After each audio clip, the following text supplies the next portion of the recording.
I gotta move you to. They're not here. Oh, they are here. Oh, he's warming up. Okay.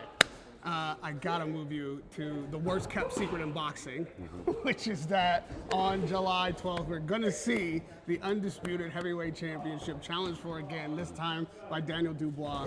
Once again, Usyk has an opportunity to become two-time undisputed, which is in a four-belt era, the first of its kind. So that's motivation enough for this guy. But on top of that, this controversy of the first fight still lingers. Like, Absolutely. I always will. And the debate rages on, right? So I know it's been a question that's been asked tirelessly, but in the setup to this, I have to get your most current opinion. Yeah. Did we see a foul from Daniel Dubois?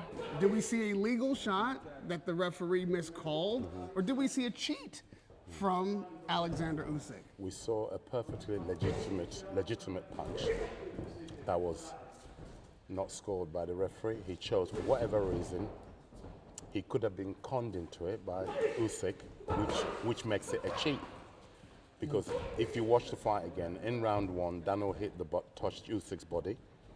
Usyk cited low blow. You can go and watch it. It was nowhere a low blow. That's prepping the referee. In round 2 or 3, he did the same thing again. Daniel touched into the body, to the right side of Usyk's body. Again, he pointed to the referee. It was not low. He was prepping the referee. Then when it actually happened in round 5, referee was already conditioned. Go and watch the fight. I'm not telling you something that is not recorded. It's there in color, not in black and white, in color. Yeah? So all day long, that was a cheat. I've been asked this question numerous times in the last few days as this fight nears and the announcement is certainly coming. Where do you find the line? What's a low blow and what's not? Where's the line? I did an interview yesterday, and I don't think anyone's ever used this. It's called the band on a boxer's shorts. Every boxer, every short's designed the same. It has a band. That band measures approximately 5 to 6 inches. And any punch that lands in between the top band, which rests on your belly button, not above your belly button, on it, that's where it's supposed to stop. And the bottom of the band, anything below that is considered low.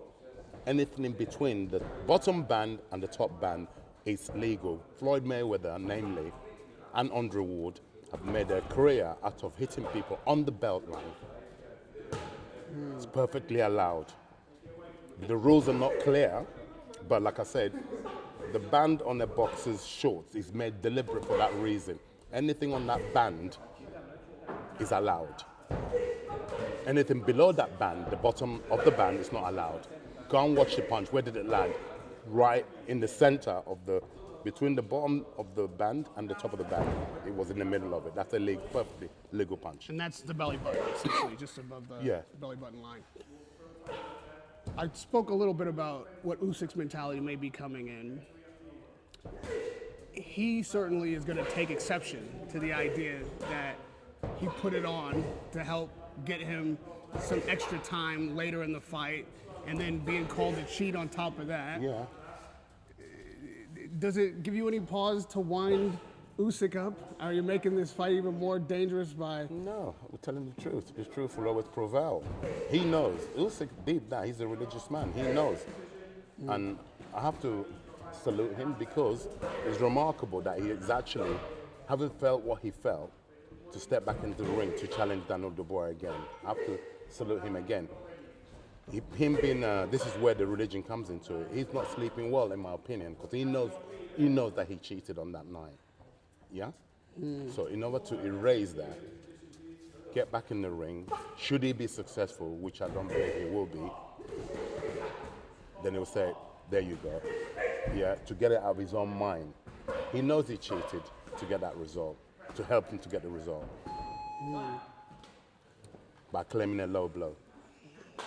For Daniel's part, it seemed that he had just cleared the hurdle of whether or not he's a real champion. The Joshua fight really defined him in that moment. Yeah. And he had taken so many barbs and trolls from being an air quotes quitter and maybe weak-minded and all of this stuff that seemed to be in the rearview mirror for him until he fell ill and had to pull out of the Parker fight.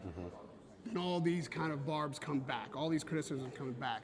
Now, again, we know the fight isn't yet announced officially, but knowing that's coming, how have you had to deal with making sure that that kind of negativity or doubt doesn't seep into his mind? No, never. In the interim? Never, because we was legitimate. The illness, he would pull him out. He wanted to fight. It wasn't well enough. The doctors, 2 doctors signed him off. So irrespective of what the crowd citing that we pulled out, or no, that's totally irrelevant because we know what happened. Okay. But in his mind, does the fans and the critics potentially put any negative spin on his self-image? Daniel doesn't read, or he's not on social media.